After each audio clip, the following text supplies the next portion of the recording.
The final insult. The message arrived on a Tuesday. Ambassador Frank Calloway sat in his office at the United Nations Space Embassy, watching raindrops race each other down the window. Outside, New York was gray and brooding, mirroring the weight on his chest. His desk flickered to life with a priority alert, incoming report from lunar security. He skimmed it once. Then again. His breath slowed, his pulse quickened. "Computer," he said, voice flat, "call the president." Within seconds, Olivia Martinez appeared in holographic form above his desk. The president of Earth looked as though she had already read it. "An asteroid," she said grimly. "Headed for the moon." "Redirected deliberately," Frank added. "They made course corrections. Subtle, but detectable. The galactic hegemony wants us to know they can hit us without warning," Olivia muttered. "This wasn't an accident." Frank nodded. "They knew we'd catch it. They wanted to make a point." Olivia's jaw clenched. "Then we'll make one of our own." Within 6 hours, the United Nations Space Council was in session. Every major power on Earth had a seat at the table. The atmosphere was electric, charged with frustration long denied release. "They've been treating us like infants," General Alan Blackwell barked, his fist shaking the table. "We build warp drives, and they call us reckless. We colonize Mars, and they say it's cute. Now this? An asteroid?" Murmurs of anger rippled around the room. "They only understand power," said Dr. Susan Baker, a calm voice amid the storm. "The hegemony is a predator hierarchy. Diplomacy to them is a game of dominance." Frank leaned in. "Then it's time we stop playing their game and build our own." President Martinez stood, raising a remote. "Admiral Reyes, please." On the screen behind her appeared Admiral Helena Reyes, stern and commanding, framed by what looked like a mining station. "For 5 years," she began, "we've been developing programmable matter, terraforming tech evolved into something far more powerful." The screen shifted to footage of an asteroid reshaping itself into a perfect sphere, then a cube, then a pyramid. "We can build any structure. Of any size. And shape it to send a message." President Martinez turned to the room, eyes fierce. "We're going to build a planet." Laughter, shocked gasps, silence. "Not just any planet," she continued. "A massive, mobile, programmable monument. And when we unveil it, it will take the form of a message the entire galaxy will understand." She clicked the remote. An image of a giant hand, middle finger raised, hovered in the air. "We call it Project Defiance." For the first time in centuries, the nations of Earth voted unanimously. The next day, construction began in the shadows of the asteroid belt. And for the first time since first contact, humanity began to feel something they had almost forgotten. Pride. Building defiance. In the cold silence of the asteroid belt, a miracle was taking shape. Chief Engineer Diane Powell stood inside the rotating observation deck of the Project Defiance Central Core, her gaze scanning the swarm of ships and robotic drones outside. To most of the galaxy, this was an unremarkable mining operation. But beneath the camouflage of dust clouds and deception, humanity was crafting its answer to 2 centuries of humiliation. "You're up early," said Project Director Kevin Garcia, stepping up beside her with a steaming cup of synthetic coffee. "Haven't really slept," Diane replied. "We just hit our 3rd milestone. Frame structure 72 is now complete." Kevin raised an eyebrow. "Ahead of schedule again?" "By 6 days." He smiled. "Remind me to give your crews another bonus." "They don't want bonuses. They want revenge." Elsewhere on the command platform, Lieutenant Commander Jack Wright monitored security feeds with icy precision. His task, keep the galactic hegemony from suspecting anything. Sensor masks, fake data feeds, holographic overlays. Every angle was covered. "Sensor cloak stable," Jack reported into comms. "Holographic disguises are live." Any prying eyes will see routine asteroid mining. What about transmissions? Diane asked over her shoulder. Every message is scrambled and rerouted through 4 relay buoys. Unless the hegemony learns telepathy, we're secure. Natalie Ross entered the control room moments later, her lab coat stained with burn marks, goggles still perched atop her platinum curls. You look like you've been wrestling antimatter, Kevin said. Not far off, Natalie said, panting. We ran another full-scale test of the resonance manipulators.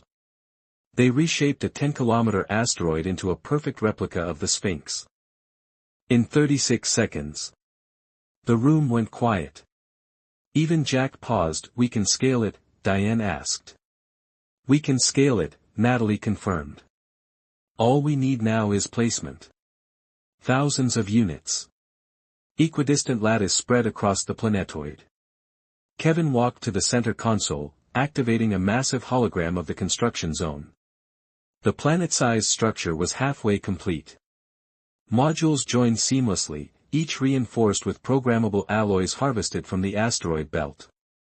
We placed the quantum resonance core here, Natalie pointed, and the secondary matrices in these quadrants. With the star core stabilizing the energy load, the entire structure will respond to subatomic commands in under 5 seconds. Jack's jaw tightened. And the power source? Already active, Natalie said. A microstellar generator, basically, a miniature sun. Controlled with a triple-layer quantum field. Which means, Diane said softly, that we can shift this entire world into whatever we choose, whenever we choose. Kevin looked between his team, then we begin final integration.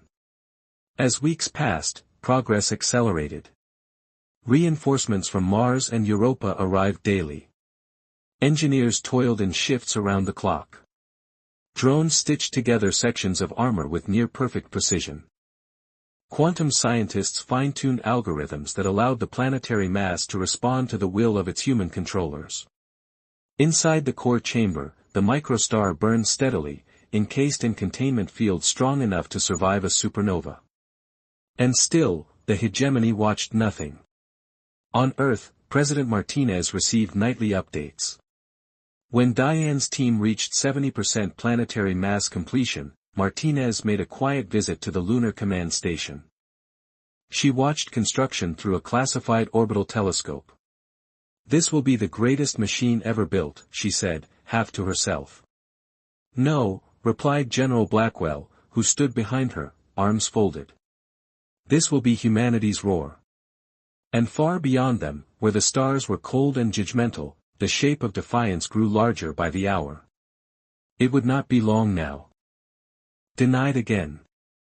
Ambassador Frank Calloway stood at the edge of the Grand Hall of the Galactic Council, his hands clasped behind his back, eyes trained on the swirling clouds outside the viewport of Zentera Prime. This was his 8th time here. The chamber hadn't changed. The condescension hadn't either. Earth's petition for equal status and protections under Hegemony Charter, droned the council clerk, will now be heard. Frank walked toward the center dais with quiet dignity. He passed by rows of alien species, avian, aquatic, crystalline, all draped in ceremonial garb. The humans, as always, sat in the rear rows. Symbolic of their status. He faced the council. High Chancellor Gesichthel, the insectoid overlord with a face like chiseled glass and shimmering compound eyes, gave a small click of his mandibles. Ambassador Calloway, your people continue to seek membership. Have your emotional tendencies been resolved? High Chancellor, Frank began, choosing his words with practiced grace, humanity has demonstrated technological, scientific, and societal maturity. We have colonized 4 worlds. We have contributed to multi-species trade. We have participated in council relief missions. Yes, yes, said Gesichthel with a patronizing wave of a multi-jointed limb. But humans are volatile. Easily offended. Frank clenched his jaw. Behind him, murmurs from other delegations rippled. With all respect, Your Excellency, no species has endured as much dismissal with as much patience as humanity. And yet here you are again, begging for elevation. Frank's tone sharpened. Petitioning for equality is not begging. It is our right. An uncomfortable silence followed. High Chancellor Gezichthel clicked his mandibles again. Petition denied. Come back in another generation. Perhaps you'll have matured by then. Frank left the dais in silence, dignity masking the storm inside him. Back aboard his diplomatic cruiser, Frank activated the secure line. This is Calloway. The Council rejected us again. On the screen appeared Secretary General Sharon Miller. No surprise, she said coldly. We're 6 months ahead of schedule. Let the fools mock us. They'll understand soon. We'll need allies, Frank replied. I'm arranging a private summit. The Marashi. And the Delphians. Do it quietly.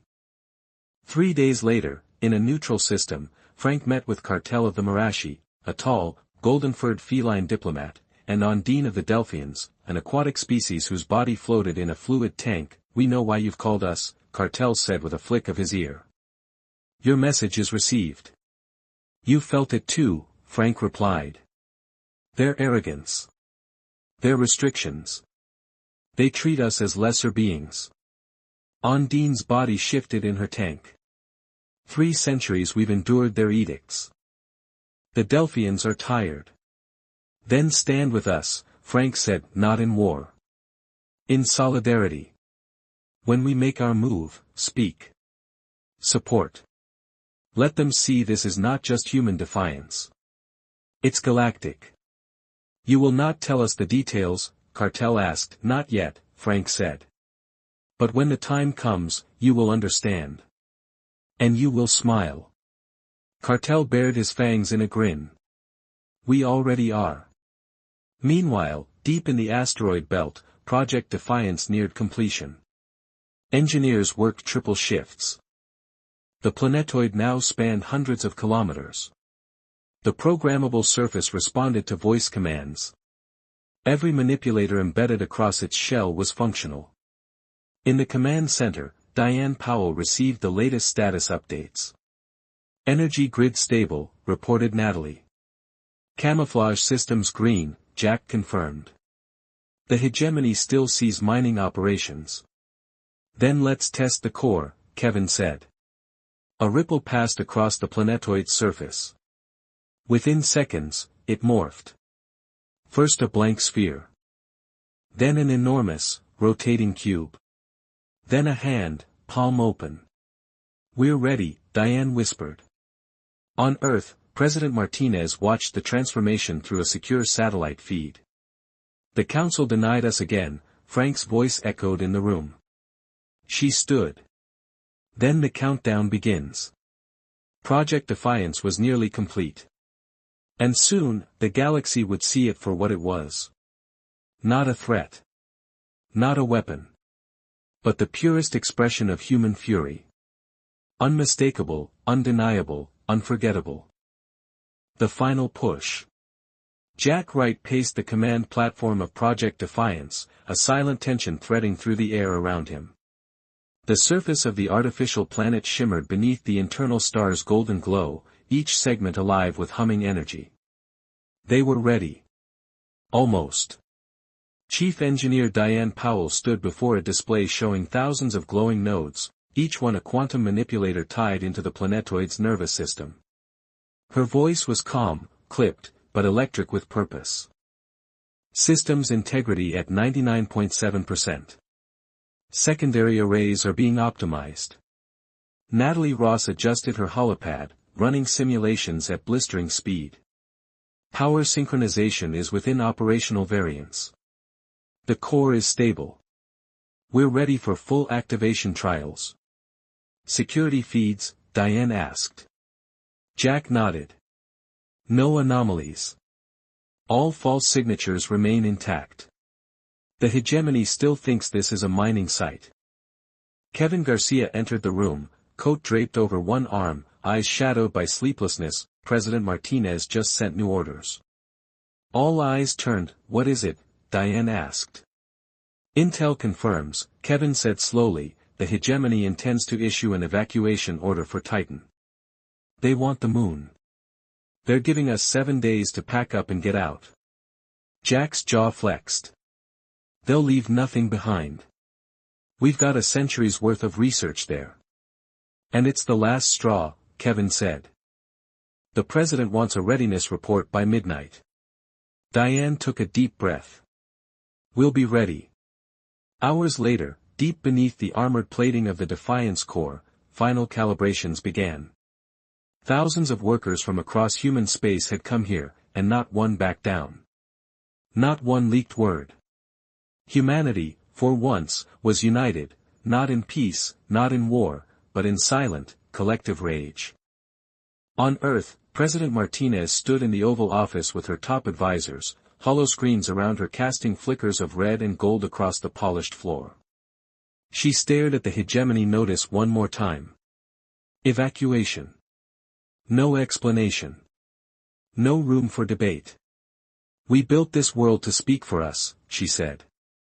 Now, it's time to let it. What's the plan, Madam President? Asked General Blackwell. We wait for the order. Then we deploy Project Defiance to Zentera Prime. No threats. No violence. Just the truth, suspended in orbit for every delegate to see. Back in the asteroid belt, Jack ran a final security sweep, watching as the last reactor came online. He keyed the mic, this is right. All security protocols green. Planetary structure is ready for deployment. Natalie stood beside him, exhausted, exhilarated, manipulators synced. Commands queued. All we need is the go. Diane stepped forward and placed her hand on the central console, begin activation sequence. Light surged through the skeletal body of the artificial world. The hollow shell trembled, then steadied as gravitational harmonizers locked the structure into shape. Slowly, it rotated until it faced the inner systems, toward Zentera Prime. The star core is stable, Natalie whispered. Then let's show them, Diane said. Back on Earth, President Martinez stood before a dozen national leaders, the room tense and expectant. Are we agreed? No one spoke. Then General Blackwell stepped forward. Let's send the message. The vote was unanimous. And in a classified facility on the lunar surface, a single encrypted signal was transmitted into the dark. On the bridge of the UNSS Defiant, Admiral Grace Johnson received the alert. Her eyes locked on the display. Initiate jump sequence, she ordered. All ships, stand by for wormhole transit. Project Defiance is a go. Engines ignited. Space tore open. Humanity had waited long enough. And now, the galaxy was about to see what happened when patience ran out. Defiance revealed. The skies over Zentera Prime were quiet, until they weren't. In a flash of folded spacetime, a ripple of distortion tore across the night. 21 ships emerged, led by the UNSS Defiant. And behind them, dwarfing the fleet, came the impossible. Project Defiance. A moon-sized artificial world forged from programmable alloys, its surface shimmered like molten glass, shifting fluidly as it exited the wormhole and locked itself into orbit. On the bridge of the Defiant, Admiral Grace Johnson stood tall. Open visual channels, she ordered. Let them watch. On Zentera Prime, alarms blared through government buildings and military installations. The Galactic Council convened in emergency session. Holographic screens lit up with feeds from every continent as the human fleet settled into position, silent. And then, the structure began to transform. Its surface rippled like water. Panels moved, rotated, realigned. Within moments, it had reshaped itself into a gargantuan humanoid hand. A middle finger extended skyward. Silence fell over Zentera Prime. Within the Galactic Council chamber, High Chancellor Gazikthal rose to his full height. His mandibles twitched. What is the meaning of this? He hissed. Ambassador Frank Calloway appeared on the central dais via live transmission. The meaning, he said calmly, is that humanity will no longer be dismissed. Around him, murmurs spread. Some indignant. Others awestruck. Calloway continued, "We have endured your condescension. Your slights. Your restrictions. Today, we answer with clarity. Not in war. But in message." On the screens above, the middle finger rotated slowly, casting a long shadow across the capital city.